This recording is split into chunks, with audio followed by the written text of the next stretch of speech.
Welcome back. I'm Gary Parr. And I'm Beth Ellicott. And this is the midweek version of the Fiber Talk twice weekly podcast for needlework stitcher people. People? Yeah, them. Us. Yeah, for us. Yeah, let's do For one us. just for us, yeah. Tonight, Ronnie Rowe joins us. So Ronnie Rowe is a designer, did a show with him a while ago. Really does some unique cross-stitch designs. So he's going to join us tonight. He's got some new stuff to show us, and we'll get to talk with him. So 8 o'clock Eastern Time on the Stitch Hour YouTube channel, Ronnie Rowe. So that's going to be fun. He does neat things. His designs are so unique. I just love them. Yeah, there's nobody does anything like him. No. Yeah, no. He is that. So join us tonight, 8 o'clock for that. And then do not forget the sampler, Mary Jane Fry, 1861, that Amanda Rowe, the solitary stitcher, has made available to us. And you can download that. That's free. It's free. It's a beautiful little sampler for free. WeTalkFiber.com/MJF for Mary Jane Fry, MJF 1861. And you get it for free. And, fire off a thing to Amanda and say thanks, because it was very kind of her to do that. Yeah. Yep. Let's see. Next this Sunday is Trish Burr. Do not want to miss that one. Nope. Oh, that'll be good. Don't want to miss that one. Trish Burr, we talked about, majority of the show is talking about her Q embroidery designs book, her newest book that she did based on illustrations that she saw at the Kew Gardens, the Royal Botanical Gardens in England. And so we get to learn all about what went on behind that and how she got it done and so on and so forth. And it's a marvelous book. Highly recommend people buy it. So we'll have Trish Burr on Sunday. And then next Wednesday, Jennifer and I are going to yak and stitch, because unless you're going to be around, but you're not going to be around, so. I don't know if I'm around or not yet. That's still to be determined, but we'll see. Okay, well, if Beth's around, she's going to join us. So there you have that. And then on the 21st, the podcast is with Emily Ferris, young lady from England, needle painting, embroidery. And then at 2 o'clock on the 21st, 2 o'clock Eastern Time on the 21st on our YouTube channel, we'll have a special live show with Emily. So we'll get to see some of her work and chat with her. And so we'll have a podcast and a live show with Emily on Sunday the 21st, which will be fun. Yeah. Yes. And go stalk her on Instagram. She does beautiful things. Yeah, doesn't she? Huh? Oh, yeah. Yeah. She's talented. Started stitching in 2013. Yeah, so not very long. How's that, huh? Yeah, check her stuff out and then keep that in mind. Started in 2013 with a needle thread and a pillowcase, I think it was. Yeah. Check her out. That's borderline prodigy status there. Mm-hmm. Yeah. Mm. Yep. And then we have a new thing with Sassy Jacks, the Cosmo Thread Club. Have you already purchased? Yeah. Yes, me too. Yeah, and I noticed she had a variegated one too. Yes. So 20 skeins per month of Cosmo thread for $21 plus shipping. And Kim's in North Carolina, I'm in Chicago, and so my shipping was $4. So I'm getting 21 skeins for $25. And then if you use the code FT for Fiber Talk, FT Cosmo, COSMO, you get 5 Fiber Talk Blues skeins for free with your first order. So you'll get 25 skeins with your first order just by using FT Cosmo. It doesn't change the price. When you put that in, it doesn't change the price. It just tells Kim to put 5 blue skeins in. They're different blues. It's not five royal blues. They're different blues, yeah. So we have that, and then she also is offering the same thing with the Cosmo variegated threads. And so that is WeTalkFiber.com/Cosmo variegated. So WeTalkFiber.com/Cosmo, COSMO, will get you the solid colors. And then WeTalkFiber.com/Cosmo variegated, VARIEGATED, will get you the same deal with variegated threads from Cosmo. Now, did you go with variegated? I went with both. Oh, look at you. I love variegated thread. So I had to get them. Haul out that willpower. Yes. Yeah. Yeah. None. And I'm bobbinating threads at my house now. And it's like, okay, yeah, like I need more threads. Like I need a hole in my head. But they're beautiful and they're wonderful to stitch with. And I'm just like, yeah, Yeah. might as well. It really is a nice thread. Yeah. Yeah. So check that out. WeTalkFiber.com/Cosmo or /Cosmo Variegated will get you to Kim's page for the deal. And that's 20 skeins per month, basically until she's sent you the entire line or until you stop, one or the other. Right. For $21, 20 skeins for $21 plus shipping. And then FT Cosmo the first time gets you 5 Fiber Talk Blues skeins. So that's a good deal. Yep. Yes. I'm collecting those, one, because I like the thread, but also I'm going to collect them because I have a ton of samplers, charts, and so I'm looking at that I might take one of those and do one all in Cosmo threads. That's a good idea. I was just thinking about Mary Jane Fry, and I meant to look. There it is, right there. How big? I don't think it's that big, is it? No, it's not real big. I want to say like 12 inches on the long side at 35 count, something like that. Well, that would be nice, and it's such a pretty little sampler, and you could choose your own colors for it. Yeah. Just pull some. Because I think when Jennifer counted them up, there were like 8 or 9 colors is all there was, so it's not a huge thing. Yeah. Yeah. I just gotta go dig through the stash and see what sort of fabric I have. My guess is you have. My guess is you have some options. Me? Well, maybe. That's probably. my guess. Yeah. Yeah. My guess is you have some options you don't remember you have. That's my guess. Your guess is probably correct. Thank you very much. Yes. Yeah. You win the prize. That's going to be my guess right there. Yep. Yeah. Yep. Mm-hmm. Yep. That's going to be my guess. Mm-hmm.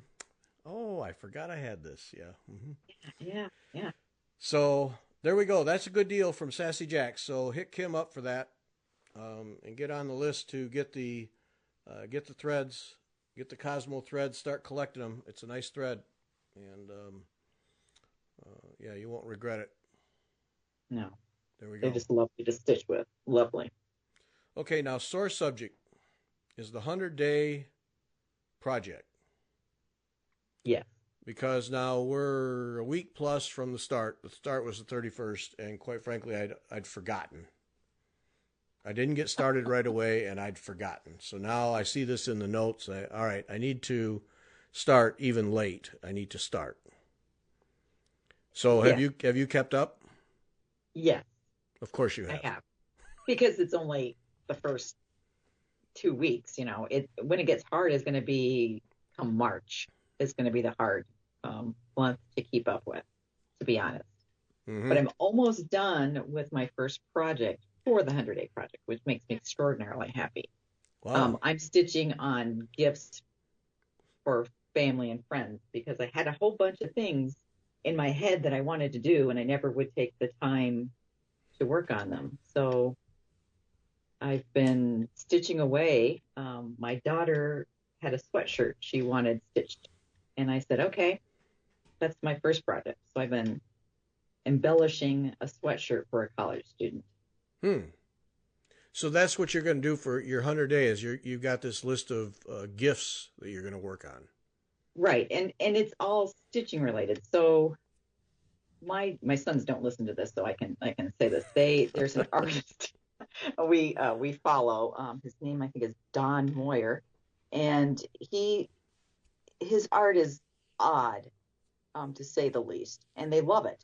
And I thought, if I blow this up and trace it, I can stitch something for them. So I contacted him. He was the artist, and I said, hey, I want to do this. I'm going to post it on Instagram and on my blog. Are you fine with this? And he goes, have fun. So that's going to be the next project in the works, and I'll trace it. I'll put it on a piece of Kona cotton, stitch it, and then make it into something for my boys. So That's pretty but it's cool. mainly, yeah. And it's, for me, it's like, okay, I've got to think about, well, what stitches am I going to use? It's more than just following a pattern. And that's what makes it a little bit more creative. And one of the reasons I had been putting it off is, oh, that's much more work than just going and grabbing a pattern, Yeah. following the direction. Yeah. That's pretty neat. Yeah, we talked about Trish Burr and I talked about that a little bit. Getting permission from artists, Yes. and she finds that a lot of them are reluctant to just flat out no to having their art reproduced or remade in embroidery or really in any medium, which is interesting to me. So So they don't want it, or they no, do they want don't. They don't want it. No. Can I take this piece and redo it as embroidery? No. it? No, I don't want to be represented by anything other than oil painting, watercolors, whatever. Interesting. Yeah. Yeah. So it's interesting that you asked an artist and they gave you permission. Yeah. Right. And he said, yeah, just have fun. And of course, when I get to posting that, I will tag him in it, and I will send people to his site and say, this is his artwork. It's not mine. Right. I am just taking it and doing something with it. Yeah. Because that's that, and I would never take it and say, let's say people say, oh, that's a cool design. I'd be like, yeah, you need to go contact the artist because that's his, not mine. Yep. Yeah. You know. No, I was really surprised. I would thought she would get almost zero resistance, but apparently it goes the other way. Majority don't want to. So that's good that you got to go ahead with that. Yeah. Yeah. Yep. And his stuff lends itself to, because it's just sketches. Oh. So it's like a line drawing, and so it is so. The minute I saw them, I was like, oh, that would be so fun to stitch. Yeah. So. Cool. Okay, well, that gets to an item, all right? So Jane Dunewald was our guest this past Sunday, all right? Go listen to that, because it was several people have commented how much they got out of that show. But this past Saturday, the 6th, Jane and her daughter at 2 o'clock Eastern, 2 o'clock Central Time on their Facebook page, did a live show where it was the first one, they're doing the cornerstones of creativity. Right. And Beth and I listened in. The first one was Curiosity. And Beth and I were there and can't wait for this Saturday for the next one. Yeah. Because it was exceptional. But out of that, we both made notes. Like I said to you, I was just going to sit there and stitch and have it on in my left ear, over on Me the too. table, and I wasn't. And it wasn't very, very few minutes into it, and I had my little notebook that I keep at my stitching table and a pen out, and started making notes, and the stitching had to wait. Right. Yeah, really good. But you put down.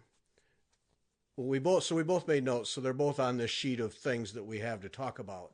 But the one that you put down that stopped me was, why do I feel I need to do a project versus just playing? Yeah.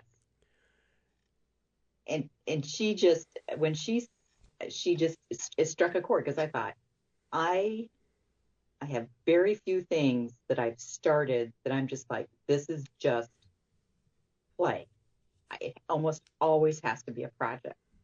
And I'm like, what's the deal here? I play in other areas. I have art journals that, if they're ever finished, or if my kids, I'm dead, my kids take one look and they toss them all. It's not a big deal. It's just like, it's literally for me just to go and throw paint, put paper in, and whatever. But I don't do that with my needlework. I don't just play. Even the 100-day project, which should be very, very, it's supposed to be pushing your creativity. I had to have, my daughter's sweatshirt. It has to have a purpose, and I'm afraid to make a mistake on it. What if and she had given me total permission. She goes, put whatever you want on. Go crazy, Mom. But can I? No, I'm using monochromatic on the part I'm stitching on now because I'm afraid, oh, what if I make a mistake and she hates it? Yep. It's just needle and thread. She could rip it out, actually. Right. She really hated it. Rip it out, wash the thing, and wouldn't know the difference. Yep. Right.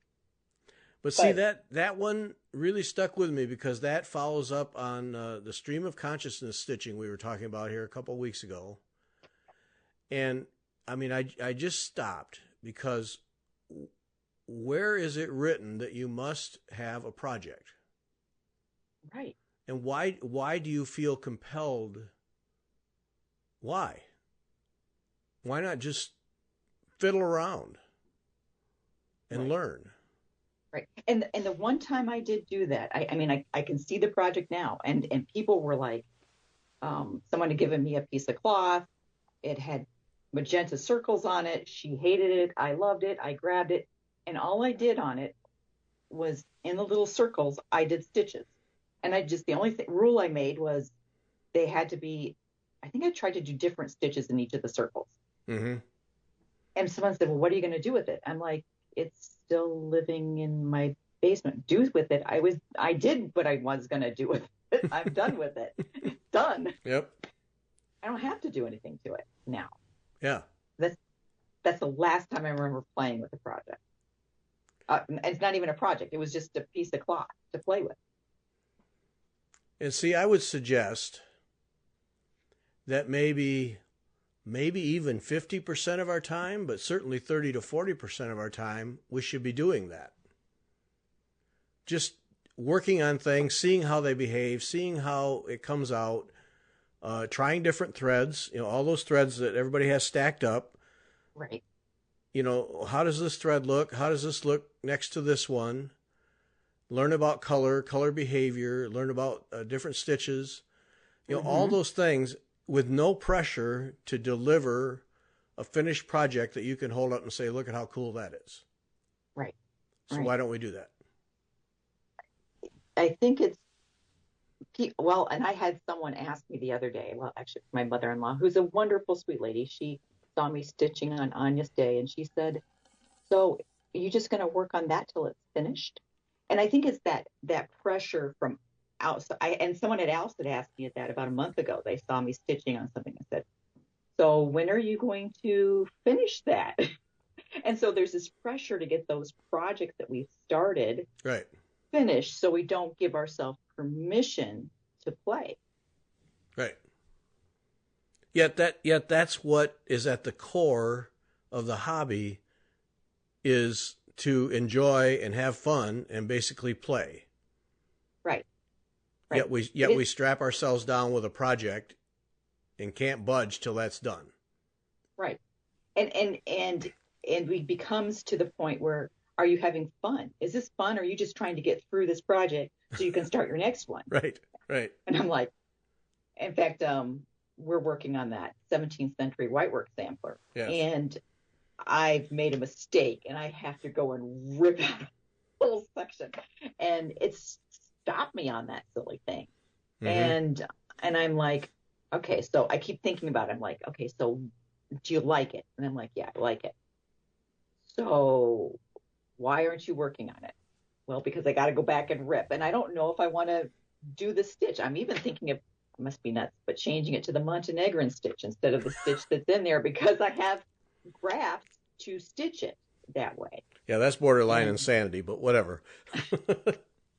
But my reason for that is I need to learn that stitch. I need to learn for another piece. And this is a smaller section of stitching.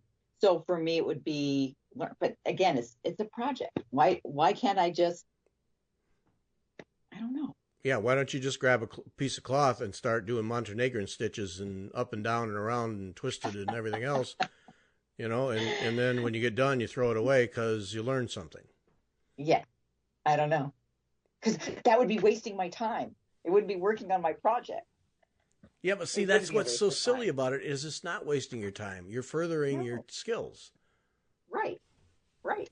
Yeah. But it's this mental block that, so what's that, people, who's like, so what's that going to be? It's nothing. I'm doodling, I'm practicing. Right. And when she said that, that's the other thing. I thought about kids and learning music. All my children learned to play piano, and my husband plays guitar. I'm the only non-musical in the house. And when they first started, I did not expect them to sit down and play Mozart. They were, and then it was wrong and it was horrible. Yeah. And it took time. But I didn't expect a masterpiece when they first started. Right. Nobody does. Why? No. But why do I expect that from my needlework when I'm learning something new? Why do I expect that one, this stitch that I've never done before? Why do I expect it to be perfect the first time? And yet we do. Yeah. Yeah. Go figure that out. I win a prize. Because nobody goes to play any sport for the first time and expects to do it at the professional level. Right. Nobody expects to play Mozart out of the gate. Those take years and years of work. So yet we pick up a whatever and expect to do it perfectly the first time, needlework. And no. And even just to give ourselves permission to say, okay, so this isn't perfect this time. Next time I'm going to do it a little, I've got to practice my tension, or, okay, yeah, I've learned this. Like even for this, I've used the thread we're using for the 17th century, which is Swa Parrot. And I have to hold that thread because of the way I twist my threads. I have to hold it underneath tight while I put in the next stitch. Mm-hmm. And that's the only way I can keep my tension even halfway decent. I don't know what you guys are doing on it, but for me, I learned that. Yeah. Over time. Yeah. But see, and that's adding to your skill level, your techniques. Right. Because the next time you encounter a thread like that, that you personally, I don't have to because it's stitched just fine for me, but but when you pick up a thread that's similar to that, slippery and so on, now what to do with that. Right. Because of what you've learned from the sampler. Right. And the other thing is keeping those swatches, binding them together in some kind of a little journal, and making some notes, or taking a picture and making some notes. I did this, and remember to do these things with the Montenegrin stitch when you turn this corner and turn this corner, and my tension is all off here, and I learned why because I did this and this. Why not make some notes that help you the next time? Right. Yeah. And I think it's just a matter of allowing myself the time. We all have the same amount of time, but allowing myself the time to say, this is okay. You're learning. It's practice. It doesn't need to be perfect. Right. Yeah. And how do you get that mindset going amongst the stitching community that it's okay to do that, and as a matter of fact, it will do you good to do that? Right. And even because I'm thinking of basket weave right now, and the faces for Gay and Rogers pieces, they require to get the tension, at least you have to have at least fairly decent even tension. Yes. To get those faces to look right. And the only way to do that is to do a little bit of practice before you work on the face. Mm-hmm. And her piece, the portrait, the Elizabeth one, is the only time I really used a doodle cloth, because I realized I was having problems with tension on it, and I had to stop and practice, and then immediately went and worked on it. Mm-hmm. And it made a huge difference. But I never do that on anything else. And it's because I don't want to take the time. It seems like such a waste. I only have so much time, but it's not. It made the piece come out much better. Yeah. So worth it because then you didn't have to pull it out 3 times to get it just right. Right. Well, because I'd already pulled it out twice, and then I started the doodle cloth. So how much time did I waste? Yeah. By not just doing, because she did. She said, do this. Use the doodle cloth I sent you. She even sends it with her kits, for her big kit. So it's worthwhile to take the time to do it. But no, again, I've heard people say it's, I have so much I want to stitch. I don't have time. I don't have time to do practice on the doodle cloth. I'm just going to do it. I mean, we're talking about this, and yet we both do it. So do it that way. It's not like we're standing over everyone saying do it our way, not your way, because we're the same. No, yeah. Do you, and go ahead. Do you warm up? Do you do stitches on the side to get warmed up? No. But then follow-up question, do you notice that the first 15 or 20 stitches aren't as good and your rhythm isn't as good as they are stitches 30 through 50? Yes. In fact, I on Spring Hill, I was looking at it and I was like, I got tired. It was like toward the end of my stitching, and I looked at it and I'm like, that has to come out. It's bugging. Bugging me. And I mean, like just 6 stitches, but I obviously had gotten tired and hadn't. It just did not look good, and it needed to come. So yeah, no, I don't. I don't take the time to do that.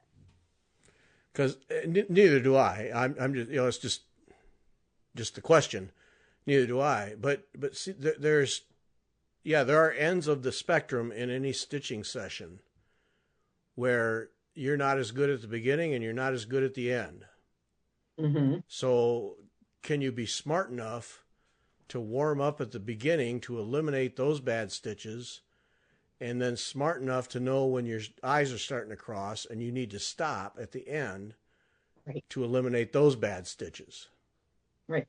And even let's say you're doing like Spring Hill's cross stitch, and I have been tired lately. I haven't been really felt like stitching on that. It's small count, and so to be honest, I've been bobinating DMC at night, but I found it. I did it for a little while. I would do like 5 or 6 skeins, and I would relax enough, say, okay, I can pick up a needle and thread now. Mm-hmm. I passed that tired, exhaustion, stress point. I don't know how else to describe it. And then you kind of feel like, okay, I can take a breath and I can start stitching. My guess is if I picked up a needle and thread and doodled or done something on a doodle cloth, anything, then it would have done the same thing, kind of relaxed me. Yeah. Because especially with needlepoint, I notice if I'm very tense, I pull my stitches too much where I'm warping. I can warp the canvas. Yep. And I have to watch. Or Congress cloth actually is worse than 18 count, but I just have to be careful for that. Yeah. Oh, you gotta make me pull up that doodle cloth that I saw downstairs. It's even all framed up and ready to go. Yeah. So it's just an interesting human nature thing that those little things would make your project would give your project a better result. Right. If you would do it, but none of us does it. Or a few of us. I'm sure there are who do. Like I'm sure Gay Ann Rogers does. Right. I have no doubt in my mind that she does. But she's one in a million. Right. But then it shows, it shows in the work. It's gorgeous.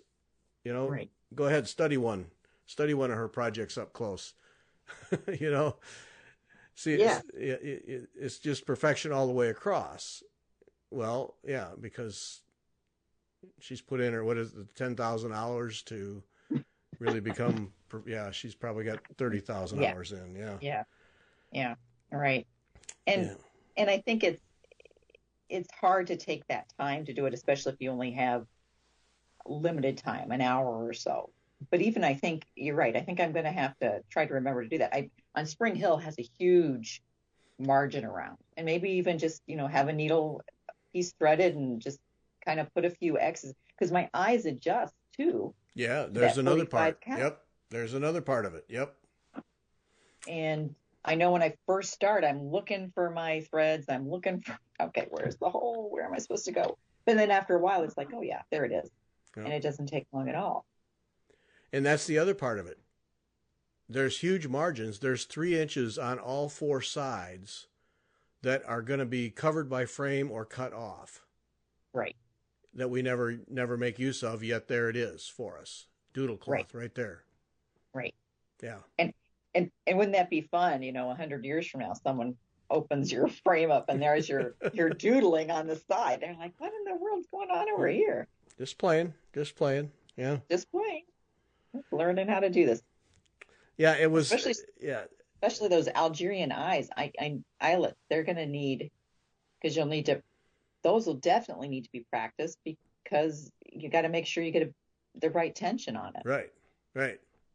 The right tension, and you want all the holes to be very close to the same. So that takes a little practice. How much? Yeah. How much do I pull? Yeah.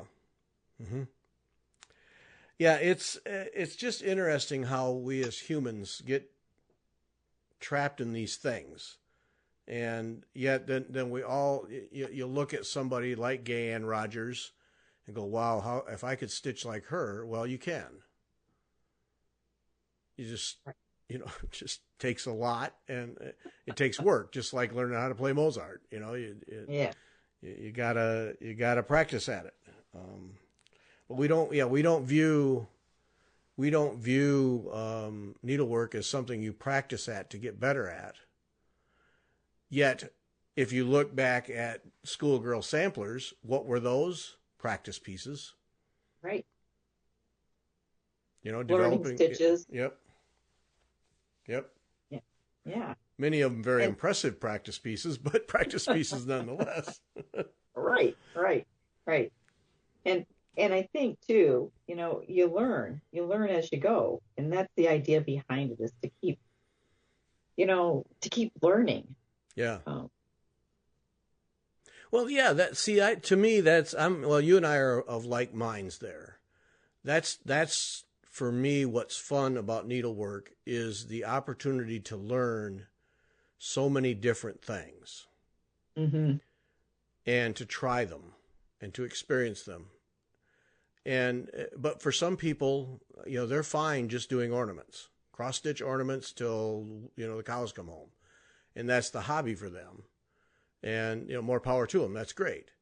But to me, any of these things, if I can't advance the cause in some way or try something that I haven't done before just to experience it, then it kind of loses the fun for me.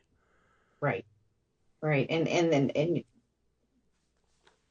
even just learning different ways to finish things sometimes is, you learn that way, but I like learning the different stitches, the different techniques.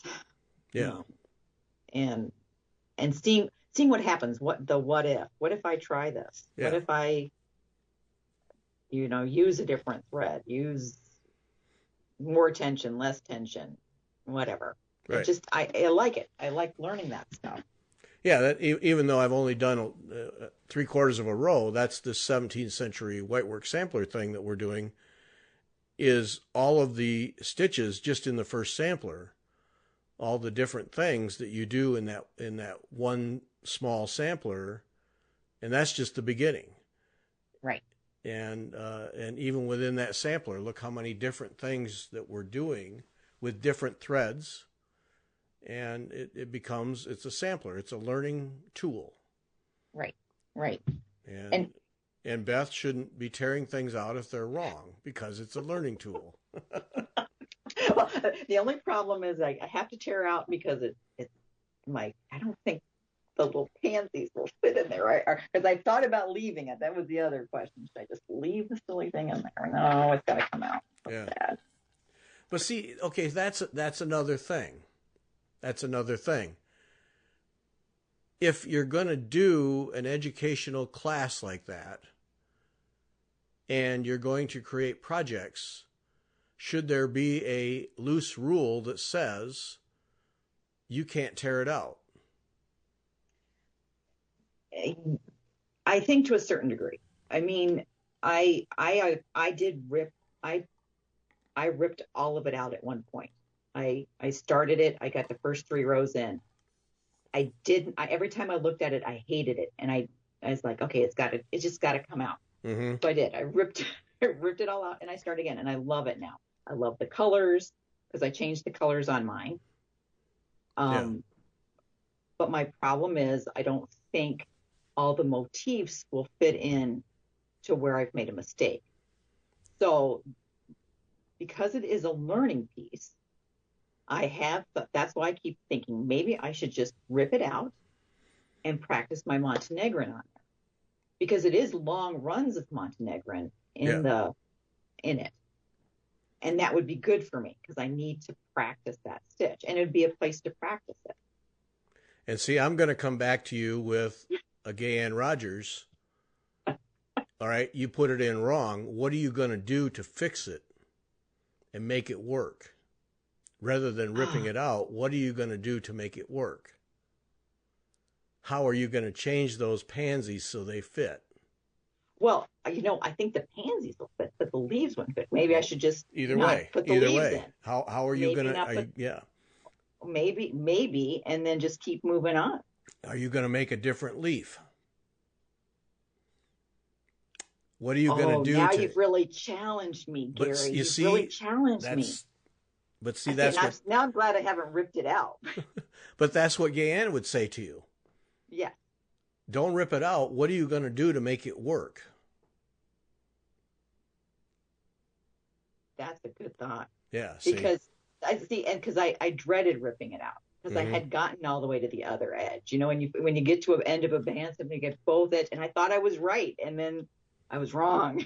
It's just so disappointing. Yeah. But see, it's not going to a state fair. No. It's going to go in a drawer. There's no way you're framing it. No. So then it's a learning tool. Learn from it. Right. And then, because there's the next band under it is a continuation of that stitch. It's a little bit more complicated. So what I'll probably do is do what you're suggesting. Put the pansies in, modify the leaves, see if I can get them something to fit in there, or leave them off. Just leave the leaves off. And then when I get to the next band, get a piece of cloth out, get that 30 count that came in the kit, and practice that band on the 30 count. Yeah. See, with DMC floss with one strand. Right. You don't care. Yeah, cheap thread that you don't care. Yep. Right. Not expensive silk, but yep. Now talking this out has made it so much better. Now I'm going to have to take a little note here. Well, and I say that, and I'm saying it to me as much as you because I'm, same for me. And it's kind of like breaking through a little piece of glass to do that and give yourself permission to not slavishly follow the pattern, but to learn to adapt to the error you made, and maybe you can even make it better. Right. And I don't know if I can make it better, but I would give someone else permission to do that. Why can't I give myself permission to do that? I would say, so just budget. Does it fit? Don't redo it. Don't rip it out. Just keep going. Yeah. Yep. I like that idea. And then because we do have a fabric for a doodle cloth in that kit. We got enough fabric in that kit for 15 projects. Come on. Yeah. I know. So great. It's not like you got to scrimp to get done. No. And there's enough thread in there for, all of us. So Yes. what are you doing? Yeah. Yeah. And it's supposed to be a learning sandbox. That's the idea behind it. Yeah. So, okay. Well, that's it. We need to, you and I, but we as a community need to adjust our thinking when it comes to these things and ultimately become better stitchers, more versatile stitchers as a result, because that's Right. what's going to come out of it. Right. Yeah. Okay, and now you got me, and now I'm gonna take you way, way back. Remember Royal Garden? Oh, yeah. All right. So I was thinking about mine, and I didn't like the way I placed. It's like one of those rows around. I put the green in there, and I didn't place it exactly right. Mm-hmm. And I have thought about going back and ripping it out. And I think that's why that one's living in my basement, because I keep thinking about it. But now you made me think, what if I go back over those stitches with another thread? Mm-hmm. And just to add some, I don't even remember what stitch that is that I didn't like that's on there. Not I like the stitch, but I didn't like what I did with how I manipulated the thread. But I'm just thinking, what if I added like a Krynex sparkle over the top of all of it? Mm-hmm. Yep. And just to unify it, just to make that so that one area, it didn't bother me. Yeah. Maybe that would help it. Yeah. Go to Karen Dudzinski's multi-layered designs and see what she Yeah. does. Yeah. Maybe a grid over the top or something. Yeah. Any number of things. Yeah. So yeah. But it's more like it's like giving yourself permission Mm-hmm. to play with it a little bit. Yep. And again, no one's going to judge that. I guarantee you, Debbie Rowley couldn't care less Right. what you did, and matter of fact, would applaud you for that. So it's not like the designer's going to get mad at you. Right. She's going to applaud you, and then you'll learn something, and then it's more yours. It's your design, your piece. Yeah, it's just an interesting human dynamic that prevents us from doing that. Right. And it I think it's a combination of fear of of doing it wrong, and I'm using air quotes. I made him. I've got to do it exactly like it's designed, Yeah. or if not, it's wrong. And just giving yourself permission just to play with it a little bit. Yeah. And as much as I'd like to say, let's play, I don't normally give myself that permission on things like this. I've kind of gotten to this like rigid. I've got to follow the pattern exactly. But then you'll go to your dye buckets, and you'll dye stuff 15 different ways till you get what you like. Right. Right. Absolutely. Absolutely. Go And ahead. in fact, I'm even thinking about. Go ahead and I'm explain that to me. Yeah, I'm even thinking my daughter's sweatshirt has a section in it that is not exactly the way I want it. Mm-hmm. And I'm thinking, I wonder if I could put a little more color on there. See? And then you'll go to your needlework and you're afraid to change anything. Right. Yeah. Makes no sense. Yeah. No, it doesn't. Yeah. It doesn't.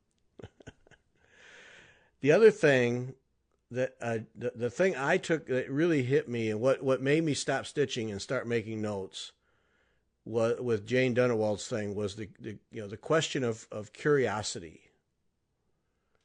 And what happens to our and curiosity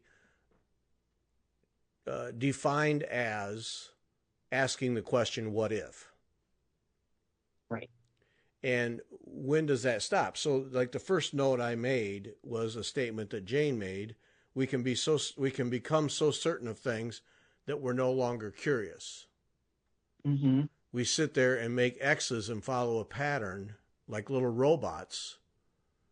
And we never stop to think, what if I did this, that, or the other thing? See, it comes to the same thing. And your curiosity just kind of withers away, I guess. Right. But then see, I'll go back to your dyeing. But then you'll pull out some dyes and some cloth, and it snowed last night, and you'll do snow dyeing just to see what happens. Right, right, right. And how will these colors mix? And yeah, Yeah. so what if I don't know what I'm going to do with a piece of cloth? That's all right. The whole process was just way too much fun. I've got to go do it again. And so then I ask you, how do you live with yourself? The question really is, how does my husband live with me? Well, But, yeah. but and I think, she made a statement which made me think about, because I homeschooled my kids, and they always ask that question, why, and we as adults tend to lose that curiosity. And so when I homeschooled, I always allowed my kids, when they asked, well, what about this? We would go and explore it. That was the fun part of homeschooling. And as adults, we tend not to do that anymore. We get locked into this mindset. Well, it's always been done this way, so this is the way we need to do. And it just, no. And I keep looking at Spring Hill, and there's that section in the bottom that looks like it should be satin stitched. Every time I look at the pattern, at the picture, and I really think I'm going to do at least part of the hill in satin stitch. Why not? Why not try it? Yep. What's the worst that can happen? I have to rip it out. It just doesn't work. It's too thick or something. That's the only reason I could think of that it wouldn't. Yeah. But enhance the pattern. What's the harm?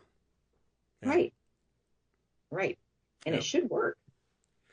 Yep. No, but I know what you mean. I used to, when I was teaching high school science, used to drive those kids nuts. What's basically they would ask the question, what's the answer to this question? Well, let's think about it. Yeah. Let's talk about it. Let's look at what it says in the book, and let's see if we can figure that out. And time and time again, will you just give me the answer so I can write it down? No, I'm not going to give you the answer. You can write it down. No, because that's not the purpose of the science class, to memorize a bunch of facts. I could just give you a list of facts and tell you to memorize them, but that's not the purpose of science. It's to look, it's to study, it's to analyze, Right. And there's that famous in chemistry class. Usually it's done in chemistry class. The first lab that you do is to light a candle and then write down observations. That's like, the first one. Mm-hmm. I think it's a big part of it is it's an easy lab to prep for at the beginning of the school year, but lazy teachers, but it really isn't. It's a really effective lab, because if you stop, instead of looking at it as a stick of wax and a flame with a piece of string in the middle, and start to analyze that and make observations about it, where does the flame color change? What does that mean? Why does the wick not just burn right down through the middle? Mm-hmm. When does the wax start to melt? How does it flow off? How much light goes down into the wax from the candle? All those observations. Where does the wax cool off? At what point down the candlestick does the all of those things, and that's where that curiosity comes in, and you try to establish that in science, because you want the kids, as they're doing other labs, to start looking around and start asking those what if questions. And yet then you come to needlework and we don't. But you're right. We, as adults, that just gets driven out of us. Right. That curiosity. Yeah. That curiosity. And I think, it's just opening our eyes. And looking around us. I think sometimes looking at color combinations that are in nature. I think when you talked about Trish Burr, her Color Confidence book is a wonderful resource.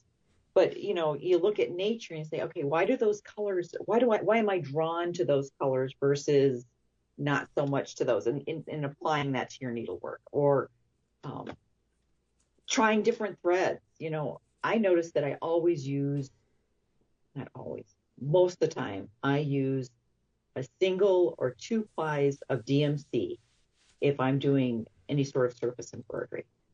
And I watched Ariane Zurcher, who we interviewed a while back, and she was using 6 strands. And I was like, wait a second. Why do I feel like I have to keep my stuff so tiny and thin? It's because what if I make a mistake?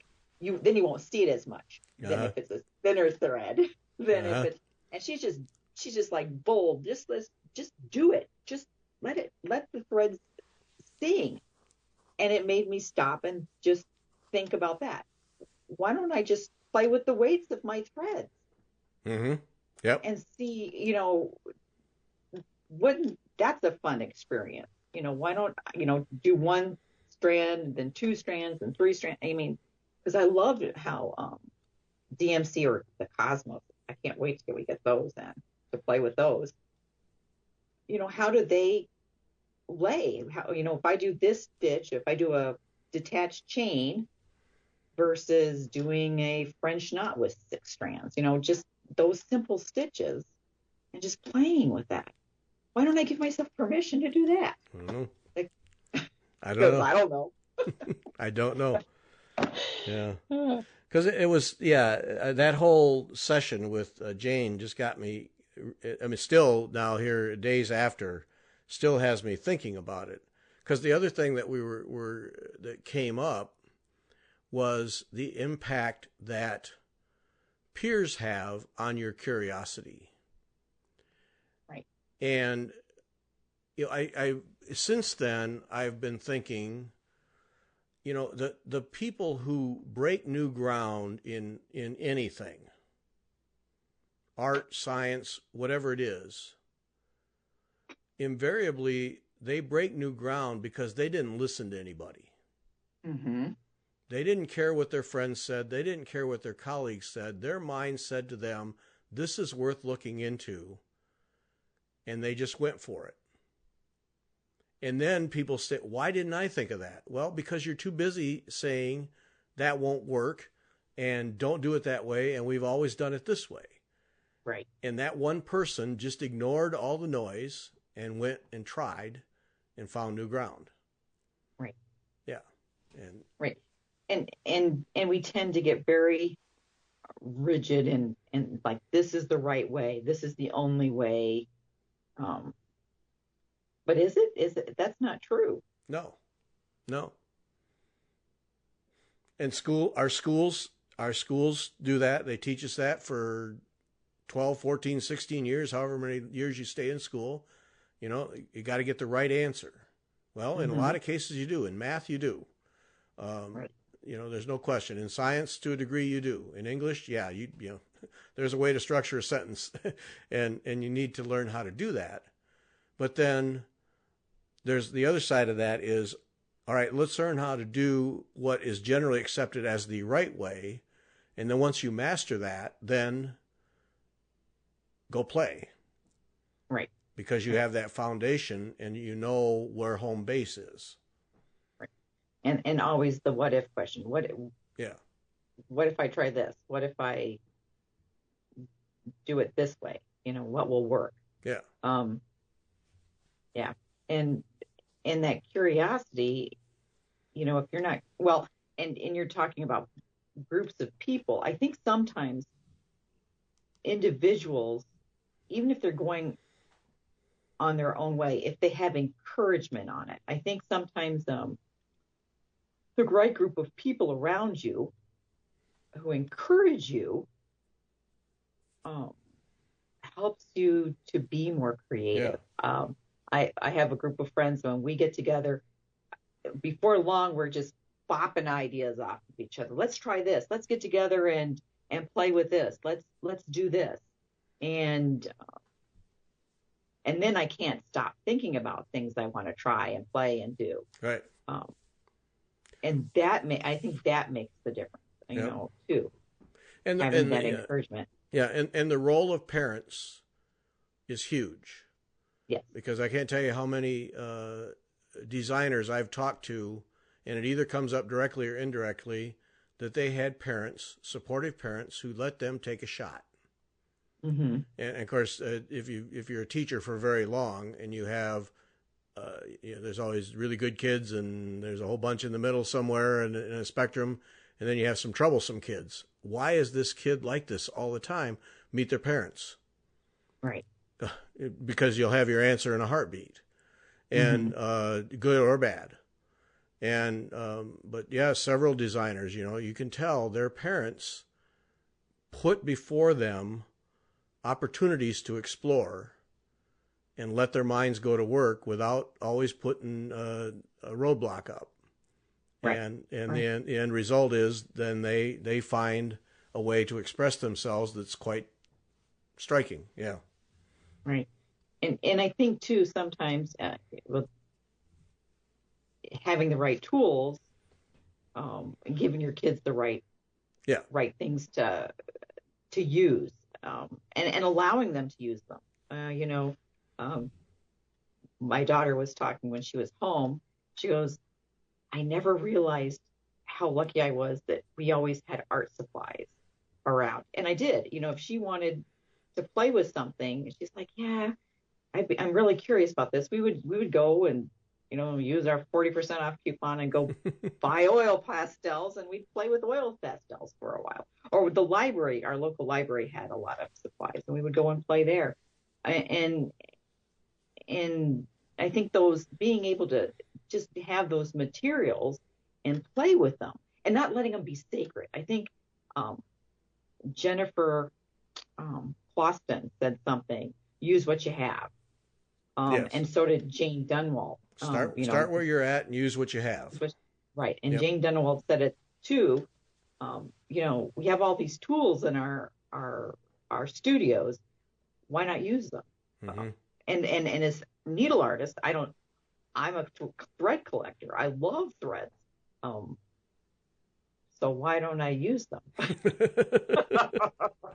Yeah, because if you're not going to use them, put them in a glass case and put a light on them or something, Yeah. Might as well, Right. But seriously, that use those tools. We have these wonderful opportunity for all these tools, and we could just play with them. But I think it's this adult feeling. We all have a certain amount of time we can play. But we need to give ourselves permission to use that time to play and use it in our needlework. Yeah. And to be curious about the tools we have, the threads and. Yep. There's all kinds of opportunity, but you gotta make the conscious decision to do it, and you gotta keep reminding yourself to do it till it gets to be some kind of a habit. Right. Yeah. Right. And that's why I liked your idea of your 100-day project of just getting a doodle cloth out and just stitching. Right. Have I done it? No. No. But I think I've thought more about it because I've been working on my 100-day project, and it makes me think about your 100-day project. And I thought, that I like that idea of just having something set up so you could just go play. Yeah.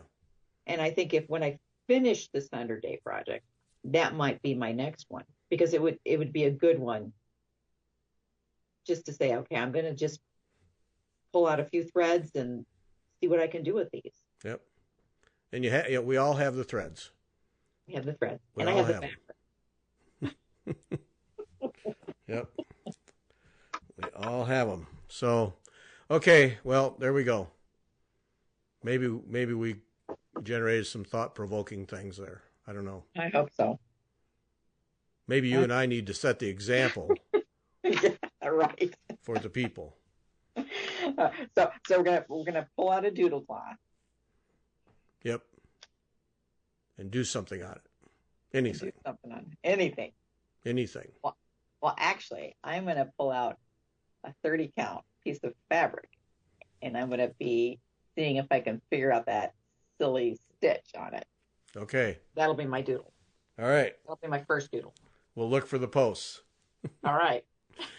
All right. We're gonna call it right there. Okay. So join us tonight with Ronnie Rowe at 8 o'clock Eastern time, and Sunday. Do not miss Trish Burr. Great time. Always a great time with Trish Burr. There we have it. Thanks. Bye.